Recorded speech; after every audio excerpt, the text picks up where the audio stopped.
Hello grade 11 students. Right now we are going to study about the structure of the atom. This is the second chapter. The first chapter was about chemical calculation and moles.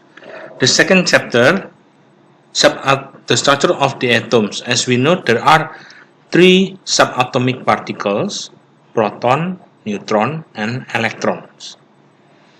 Okay, we'll in this chapter we're going to see how's the structure of the atom and what are the effects of those properties to the arrangement of the elements in the periodic table. Okay, let's see from the history, the discovery of the subatomic particles. Okay, let's go to the main point. Subatomic particles. Electron was found by J.J. Thomson. He found that an electron was much lighter than the lightest atom and had a negative electrical charge. Secondly, nucleus was found by Ernest Rutherford, Hans Geiger, and Ernest Marsden. Showed that the positive charge in the atom is concentrated into an incredibly small nucleus, right in the middle of it. Rutherford found that the proton is the one that carrying the positive charge, and it is much heavier than the electron, having nearly the mass of hydrogen atom. And then neutron was discovered by James Chadwick around 20 years after the last. And then neutron is found to be electrically neutral, but it is relatively heavy, having about the same mass as proton. So now we know there are positive charge, negative charge, and no charge at all. And we know at least we know who discovered those subatomic particles. Now 2.2, the properties of three subatomic particles. In table 2.1, list some of the properties of the three subatomic particles: electron, proton, and neutron. Those properties are electrical charge, the charge, mass, and then mass in mass unit, atomic mass unit. And then the electrical charge is the coulombs. The unit of electrical charge is coulomb. We know the electrical charge of proton and electron when you studied in physics. Because of the relative masses and charges, the three particles behave differently in an electrical field. As shown here in figure 2.3, neutrons are undeflected, being electrically neutral. So this one, the neutron will pass through, will straight line, because it does not positive or negative. But electron will attract to the positive side, and proton will attract to the negative side. From this picture, an atom assembled from these observations as follows. Atoms are very small, spherical structures with diameters ranging from 1 times 10 power of negative 10 meter to 3 times 10 power of negative 10 meter. The particles that contribute to the atom's mass, which are protons and neutrons, are contained within a very small central nucleus that has a diameter of about 1 times 10 power of negative 15 meter. Electrons occupy the region around the nucleus. They are to be found in the space inside the atom but outside the nucleus, which is almost the whole of the atom. All of the atoms of a particular element contain the same number of protons. This also equals to the number of electrons within those atoms. That is the reason an atom is electrically neutral, because the number of protons is equal to the number of electrons. All atoms of all elements except hydrogen also contain neutron. We know that from the periodic table, hydrogen, the mass, the relative atomic mass is 1. And then the proton is also 1. It means it does not have a neutron. Now let's see what isotopes are. At the same time, Rutherford and his team were finding out about the structure of the nucleus. Some elements contain atoms that have different masses but identical chemical properties. These atoms were given the name isotopes. Isotopes, as we know, are atoms of the same element that have the same number of protons, different number of neutrons. In periodic table, we learned that the mass of oxygen is 16. It is not the atomic mass. It is written in the periodic table relative atomic mass. What is the meaning by relative? Relative means there are more than one atom. More than one atom means there are isotopes. Example like this one. Boron, there are two isotopes of boron, boron 10 and boron 11. The relative mass to hydrogen 10 and 11. And then we have to look at the relative abundance. What is meaning by relative abundance? Relative abundance means the existence of the boron in this world. Boron 10 is 20%, boron 11 as much as 80%. Similarly, neon and magnesium. In periodic table, we learn neon has the relative atomic mass of 20. But there is an isotope of neon, neon 22, the mass is 22. But the abundance, neon 20 is 91% and neon 22 is only 9%.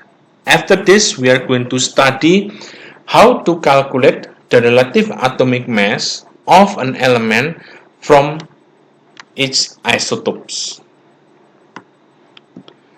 Okay, and then extending atomic symbols to include isotopes. How do we write an isotope? As we know, carbon, there are carbon 12 and carbon 14. So how do we write? The proton is located on the lower case. So on the lower case, 6 and 6 means there are 6 protons and 6 electrons. While the atomic mass or the isotopic mass is located at the upper case. Is here written 12 and 14. 12 and 14 refers to the isotopic mass. Okay, next we continue for here. This is the worked example how to calculate the proton, neutron, electron of an atom. Remember, of an atom, not of an ion. Now let's see mass spectrometer. Mass spectrometer is a machine that can be used to measure the mass of an isotope. This machine, in which atoms that have been ionized by the loss of electrons are accelerated to a high velocity, and their trajectories or path are then deflected from a straight line by passing them through a magnetic field. A magnetic field has similar bending effect on moving charged particles as the electric field in figure 2.3. So in here, this is the sample has to be in the form of vapor, and then this is injected. This is an ionization chamber, so the sample will get ionized, and then there is an electron gun, and then this is an accelerating electric field. So the ions will be accelerated according to its own charge, and then there is a magnetic field, the direction, the path of heavier particles with intermediate mass, and lighter particles. And then there is an ion detector that gives the reading on the recorder from the amplifier. This is the vacuum pump. 5 processes occur in mass spectrometer. If it is not a gas, the element is vaporized in an oven. Electrons are fired at the gaseous atoms. They knock off other electrons from the atoms. So this one is called as ionization. Okay, ionization means the atom loses its electron. The gaseous ions are accelerated by passing them through an electric field at voltage between 5 to 10 kilovolt. The fast-moving ions are deflected by an electromagnet. The larger the charge of the ion, the larger is the deflection. On the other hand, the heavier the ion, the smaller is the deflection. Overall, deflection are proportional to the ion's charge to mass ratio. If all ions have positive 1 charge, which is usually the case, the extent of deflection will be inversely proportional to their masses. The last process of mass spectrometer, the deflected ions pass through a narrow slit and are collected on a metallic plate connected to an amplifier. For a given strength of magnetic field, only ions of a certain mass pass through the slit and hit the corrector plate. As the positive ions hit the plate, they cause a current to flow through the amplifier. The more ions there are, the larger the current. So, ions travel a meter or so through the spectrometer. In order for them to do this without hitting too many air molecules. So, from the reading, scientists got this one, the isotopes of krypton. Isotopes of krypton, there are many isotopic masses of krypton. There is a krypton 78, 80, 82, 83, 84 and 86. The most here, this is 80, 82, 83, 84. So there is an 84 as much as 56.9%. The highest, the most abundance in this world. And then how's the calculation? As I told you earlier that we are going to study how to calculate the relative atomic mass from the isotopic masses. Example here, chlorine consists of two isotopes, the mass number 35 and 37, and with relative abundances 76% and 24% respectively. Calculate the average relative atomic mass of chlorine. The percentage tells us that if we took 100 chlorine atoms at random, 76 of them would have the mass of 35 units and 24 of them would have mass of 37 units. So the total mass of the 100 random atoms will be 35 times 76 plus 37 times 24 become 3548 atomic mass unit. So the average mass of an atom is 3548 divided by 100 random atoms. So the mass of one atom is 35.5. This is the relative atomic mass, relative mass of one atom. And then from the krypton here, calculate the average relative atomic mass of krypton from the table in figure 2.6 in this figure. As I told you, krypton has more than one isotopes. The most abundant is 84, 56.9%. But we must not rely on 84. Why? Because we have to consider all the isotopes. So this is the calculation, 78 times 0.3. Why is it 0.3 here?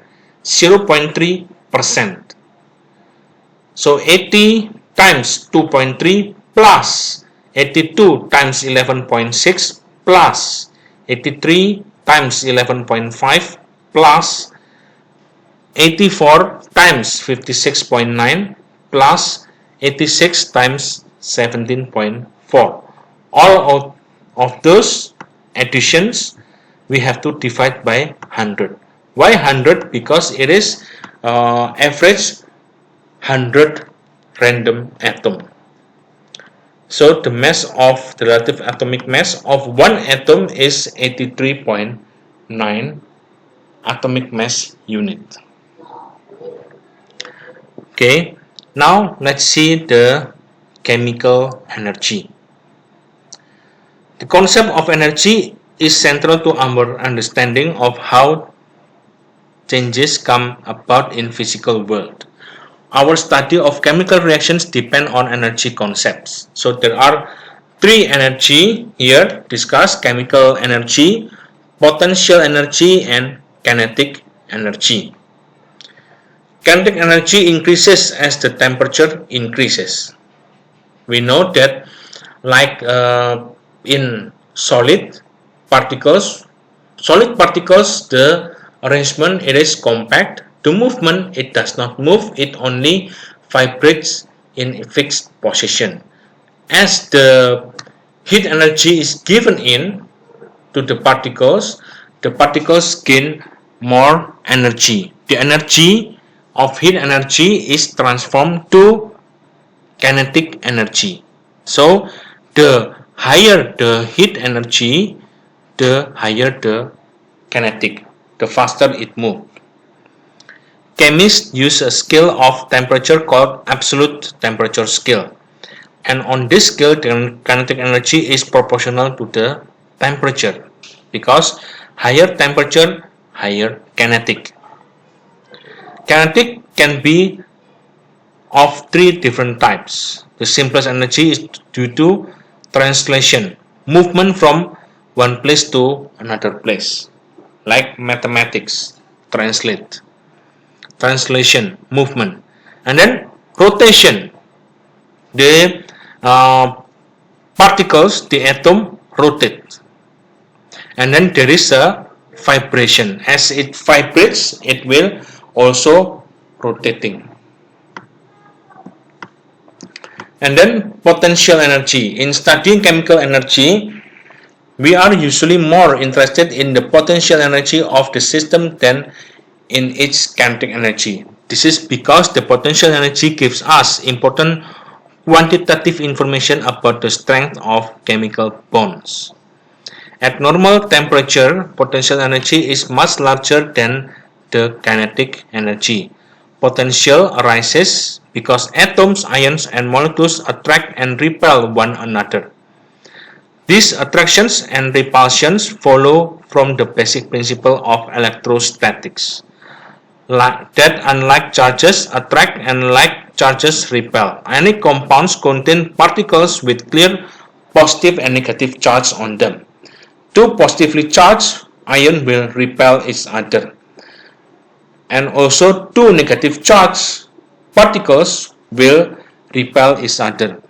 It requires energy to pull apart a sodium ion from chloride ion. The potential energy of the system increases because we need to apply force equal to the force of attraction between the two ions. So the repulsion is the same as the value. The value is the same as the how it attracts. In contrast, if we start with sodium ion and chloride ion separated from each other, then bring them together, the potential energy decreases because they are become more stable. So this change, when we are using heat change, it is the symbol is delta H, which represents enthalpy change of reaction. So delta H, it refers to enthalpy change of reaction. The unit is kilojoule per mole. Okay, so for now we discuss from 2.1 until 2.6. 2.6 about the energy, potential, chemical, and also kinetic.